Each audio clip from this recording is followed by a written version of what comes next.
Hey guys, this is Mel. I am back to talk about Legacies, episode 106, titled Mombie Dearest, which premiered Thursday, December 6, 2018 on the CW. I'm recording this roughly 2 hours after the episode has aired, so it's after midnight for me, so huge spoiler alert. If you haven't seen the episode already, please go do so first, and then come back and see what I have to say about the episode. Otherwise, my other video reminders are up on screen, so take a moment to remind yourselves of those.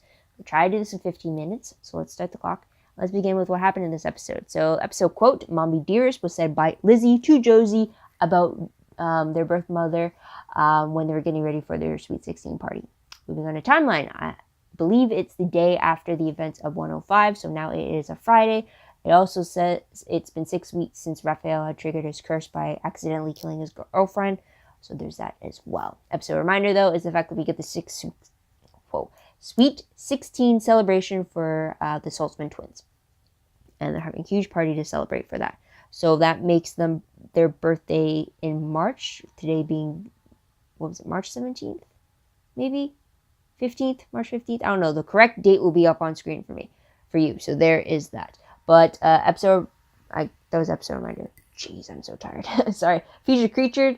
I believe it was zombies. It's safe to say it was zombies. I don't know if they actually called them zombies or what it was referred to as in the lore. I've been trying to find the scene on YouTube, but it hasn't been up yet, so I'm gonna have to wait a few days before I can rewatch the episode again to get an actual date or an actual name.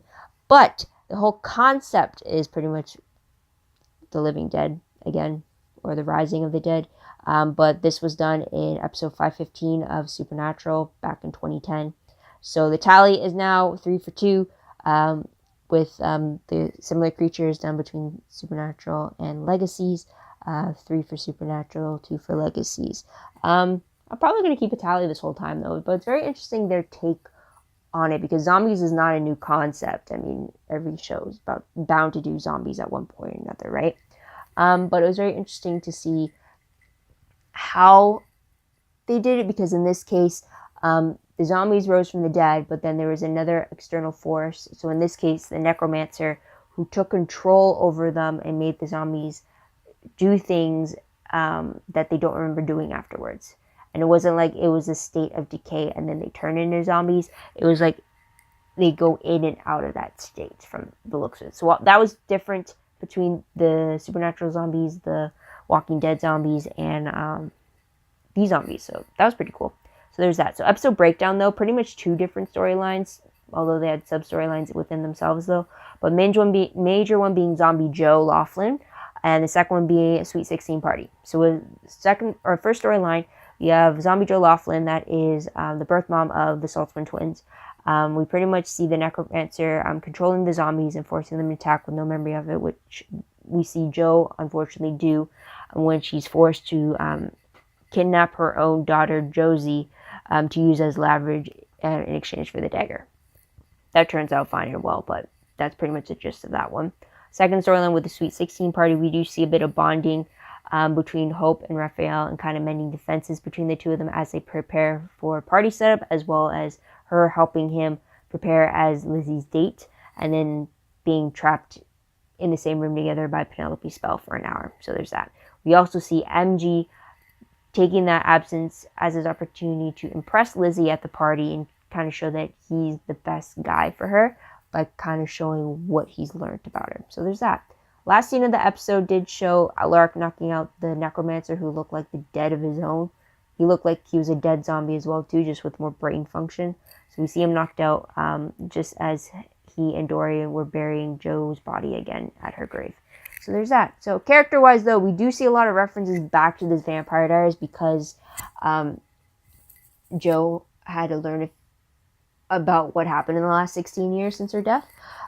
So there's that. So we do get a phone call from Caroline Forbes. We don't hear her, but we hear Alaric's side of the conversation. So apparently Caroline Forbes, who was supposed to come back for the twins party, couldn't, because she was fine.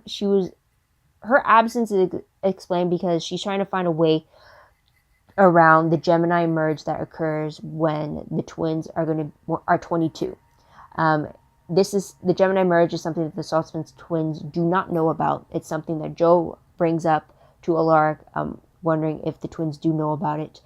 So Caroline's absence isn't because she's out recruiting people like everyone thinks. It's because she's trying to find a way so that both of her daughters can live to see their 23rd birthday. So that was cool there to get that kind of update. It was also great to see that there are calls between her and Alaric with updates on both of their missions.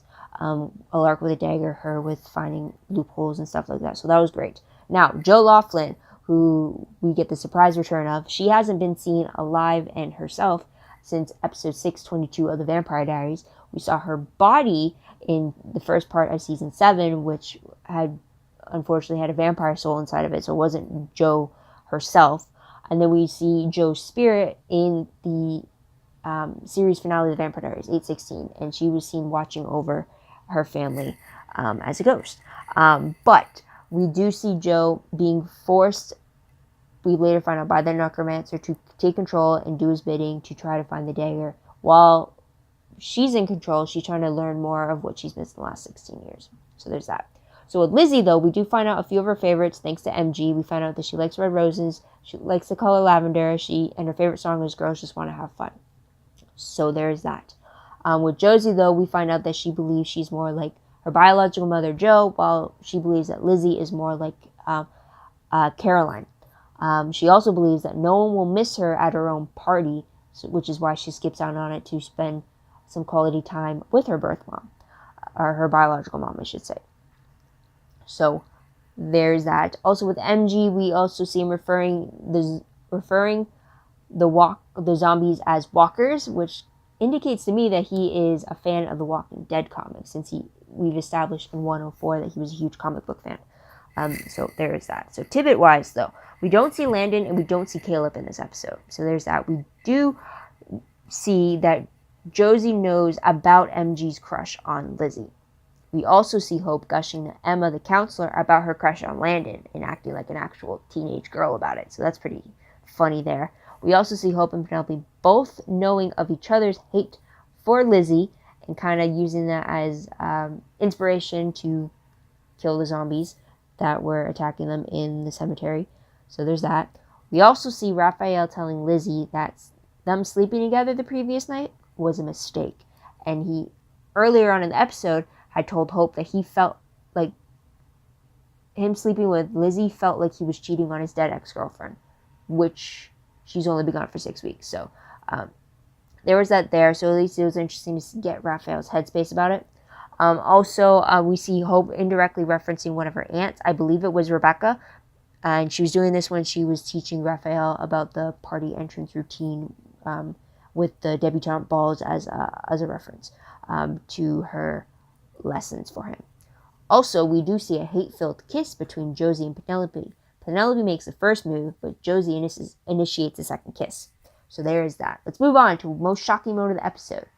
I think for me it has to be the fact that the Josie and Lizzie were asked to siphon the magic out of Zombie Jo so that their necromancer had no control over her anymore, but that also meant that she would no longer be alive, quote-unquote alive. So that was a surprise there. It was a very emotional moment there. But let's move on to top 3 favorite moments. Huge favorite has to be the return of Jo Laughlin. I really loved her character in season 6 of The Vampire Diaries. It was such a shame that she had to die, especially when Alaric was just finding his happiness with her. But it was really great to see her come back. It was really great to see the 4 of them be a family for a short period of time, or to see that connection between them and really get a sense of each other. It was interesting to see how she interacts with Alaric and with Josie. We don't see her much with Lizzie. But then it was also painful, too, to see that, yeah, they should distrust her because she's a creature that has ulterior motives. But in the end, it wasn't her because she wasn't in full control of herself. And they just got her back and now they had to lose her again. So it was a huge emotional roller coaster with Jo. But I was very glad to see her come back because that also brought on many references and callbacks to The Vampire Diaries, more open conversations about Caroline. Stefan was even mentioned. Kai was even mentioned. The Gemini merge was mentioned. It was just a lot of stuff that, as a Vampire Diaries fan, it brings back memories. So I really appreciated that. Another thing I liked was the fact that Hope gave Josie a birthday present, and that was in the form of this talisman that was meant to allow quiet things to be heard, as Hope told her. And I don't know if that's meant to be like I'm guessing it's meant for like Josie to maybe speak up a little more and for herself. I think I thought it was a protection thing at first, but with it ended up being a protection thing in a sense because Josie was buried alive and she wasn't in a coffin or anything, so she's not like she can normally shout out into the openness of the coffin with her. She was buried in dirt, so if she tried shouting, the dirt would get into her mouth and everything unless her hands were buried over her mouth and she could kind of cover the way for it. So I'm assuming that she was shouting for help through her mind, and the talisman allowed for that to be transmitted out so that someone like MG, a vampire, could pick up on it. So I do appreciate the gift because it ended up saving Josie's life, but I do appreciate the fact that Hope even gave Josie a gift and put a lot of thought into it to put it in a talisman that would benefit Josie and help her like open up a little bit more, or to kind of defend herself a little more in regards to the simplest things, because it's really honed in this episode how much Josie subconsciously sacrifices for Lizzie. So that was a favorite there. I really like the growing dynamic between Hope and Josie. So there's that. I also like the growing dynamic we got to see of Hope and Raphael. I mean, I like their bonding, the fact that they got to open a little bit more about like their views on Landon, about like what they believe he needs, and just like bonding in general, and how like they're talking about the situation with Lizzie and like his dead girlfriend, and just like also their dance lessons. I really loved it when after everything was said and done, and like they both had their own things dealt with, they're all dressed up for the party, and he still asked her to dance to kind of show that her lessons kind of paid off or not. And they were just laughing and they were talking while they were dancing. We don't get to hear the conversation, sadly, but I just like the impression it left. And I really, like, I don't see them as a romantic pairing, but I definitely see something there. But, like, I definitely like them two more than I like Raphael with Lizzie. Like, yeah, I was really rooting for Hope and Raphael to reconcile and be on the same page again. So I really dig that they ended on a dancing note between them. So there's that. Also, another favorite, I always have to do Hope and Alaric. I gotta do Hope and Alaric because the moment that he found out that Josie was buried alive, Hope just happened to interrupt and ask what was going on. And then Alaric didn't, what I love was the fact that Alaric didn't dismiss Hope and say like, this is none of your concern and go back to the party. No, Alaric immediately said, Hope, I need your help. He immediately knew that if anyone's going to help Hope, or if anyone's going to help him, it would be Hope. So I really love the fact that he didn't turn her away and try to do this himself. I really appreciate that he included Hope in it. And I really, really I really love the growing dynamic between them. And I'm really glad that he's including her in a lot of things. So that's a favorite there. Moving on to top 3 peeve moments. The only peeve I really have is Lizzie, because once again, it's like the whole concept of selfish and selflessness I've really showed in this episode. And it just really sucks that Lizzie is just taking it all in. And Josie is just giving it all. And it's like, Lizzie just takes. What really, really peeved me, though, was the fact that it was at the party. Raphael had just told Lizzie that like what they had was a mistake.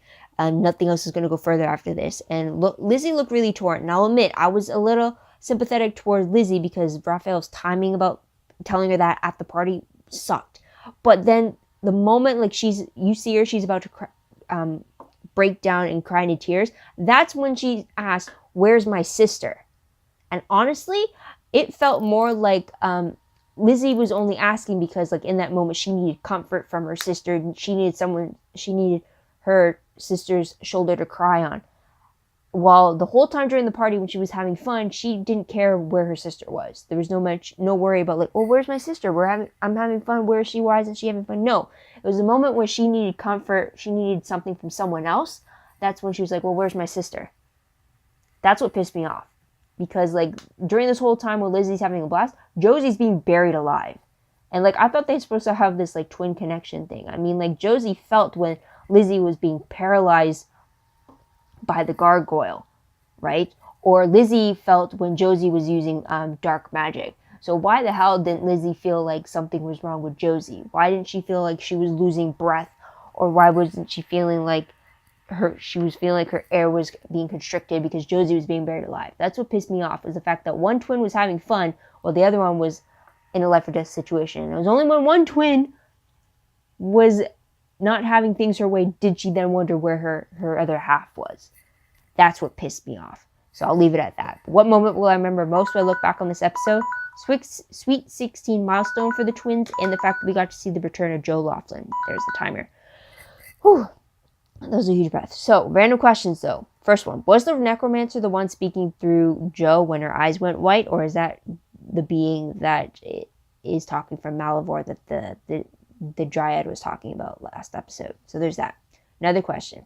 Do you think that MG should move on from Lizzie?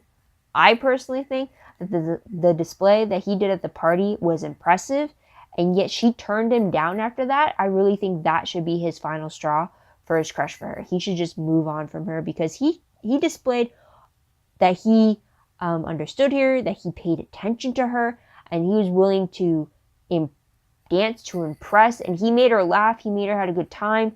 And then the moment that another guy showed up and gave her attention, even though he was late, I mean, we understand why he was late, but the fact, like, from MG's point of view, is like, I did all this and that's it? You're gonna just walk all over me? No. MG needs to move on, I think. If Lizzie didn't see MG for the kind of guy he is after that whole show at the party and, like, everything, like, he knew her favorite flower, he knew her favorite color, he knew her favorite song, he knew a bunch of stuff about her. He paid attention, and yet it didn't seem to be enough for Lizzie. So I feel like MG needs to move on, for sure. Also, speaking of that, I'm curious as to why, if Penelope hates Lizzie, then why is she trying to help MG win her over? Or give her reluctant help?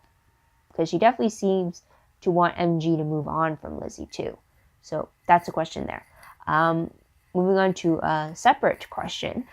Do you think that blue and red lie detector orb thing is going to be a constant tool for the school? Do you think they actually use it on the students when they suspect, like, cheating or something, or if, like, someone's hiding something and they use it, like, as their, like, detention tool or something? I have no idea, but there's that. But another thing, though, is that the party was so cool and extravagant. I'm just wondering if the twins got that party because it was their sweet 16 and it was a milestone, or if they got that party because they were the daughters of the headmaster and the headmistress. Because that was one fancy party, and I didn't go to no private school, or a boarding school, so I don't know exactly how they do things. But I'm wondering if all the students get a party like that for their milestone birthdays, or for any birthday for that matter. So that was pretty cool. And that's definitely one way to bond the students together, for sure. So there's that. But moving on to predictions very quickly. Based off the promo for 107, this is the mid-season finale. It's very short, too. But it looks like Hope is the one interrogating the Necromancer, only to be brought through a bunch of trials of terror. And she seems to be fearful of some things that she sees, too, as it looks like. So there's that. Based off the synopsis, though, for the episode, it reads that as Hope hits the books to learn more about the latest creature to arrive at the school, things take a dark and twisted turn, leaving her to confront one of her darkest fears. Meanwhile, Alark attempts to help Raphael cope after his past comes back to haunt him. So, also the tagline reads Remembrance Day, so I'm wondering if anything from the originals is going to pop up with Hope's confronting her darkest fears. So there's that. And Alark helping Raphael, I'm wondering if it has to do with the whole guilt with cheating, feeling like he cheated on his ex-girlfriend who is dead. So that might be something there. But I'm wondering if we'll see Landon again. Maybe they'll hold off into the new year to show what he's learned in New Orleans. But that is pretty much it, guys. What did you guys think of that episode? What did you guys like about it? What do you think is going to happen next? Let me know in the comments down below. Love to hear your thoughts, theories, and opinions. But what you think will happen in the mid-season finale. But otherwise, guys, if you want, like this video, subscribe to my channel, check my other videos if you haven't done so already. If you want, check out my Tumblr page. The link for that is down below. I read blog, promos, web clips, quotes, gifs, synopses, news, all that good stuff, all in one place. Go check that out. A little behind, but I try to keep up to date about that. I'm definitely trying to keep all the articles up to date, but GIFs, I really need to get back to those. Those are always fun to find. But anyways, WordPress account, link for that is down below. Anything I post online is connected to WordPress. It's a little more detailed, a little more organized, but still work in progress, so keep that in mind as well. But otherwise, guys, that's about it. Thank you so much for tuning in. Thank you so much for your patience. Thank you so much for your understanding if I rambled or I just fubbed a few times, because again, it is after midnight for me and I am super tired and I have to get up in less than 6 hours. So there is that. But otherwise, again, thanks. I hope you come back next week to see what to say about the mid-season finale. But until then, guys, this is Mel. Wishing you all a great day, great week wherever you are. Bye for now.